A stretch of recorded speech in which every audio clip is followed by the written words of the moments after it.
হিন্দু ছেলেরা নাকি মুসলমান মেয়েদেরকে ভালোবাসে, এই ভিডিওটা পুরা দেখে যাবেন, এরপরে বুঝতে পারবেন। আসসালামু আলাইকুম। বিশেষ করে আমার আব্বু আম্মু এলাকার মানুষের দৃষ্টি আকর্ষণ করতেছি।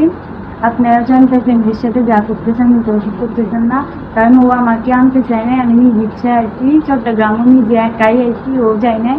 ওকে আমি একরকম বাধ্য করছি নিয়ে যাওয়ার জন্য। ও আমাকে অনেকবার না করছে যে আসিও না আসিও না, তারপরেও আমি এসে আমি নিজ ইচ্ছায় আইছি। আর আমরা বিয়ে করছি, ভালো আছি। আপনারা প্লিজ আমাদের মধ্যে ফাঁকটা হয়ে আসলেন না। আল্লাহ হাফেজ, ভালো থাকবেন। আমি জয়ন্ত মজুমদার। আমি একজন সক্রিয় ইসকন কর্মী। আমাদের কাজ হলো মুসলমান মেয়েদেরকে প্রেমের ফাঁদে ফেলিয়ে সেসব মেয়েদেরকে আমরা ভারতে পাচার করি। ঠিক একইভাবে আমাদের ইউনিয়নের আলোচিত আফরিনকে ভারতে পাচার করতে চেয়েছিলাম। ঠিক সে সময় আমি জনতার হাতে আটক হয়েছি।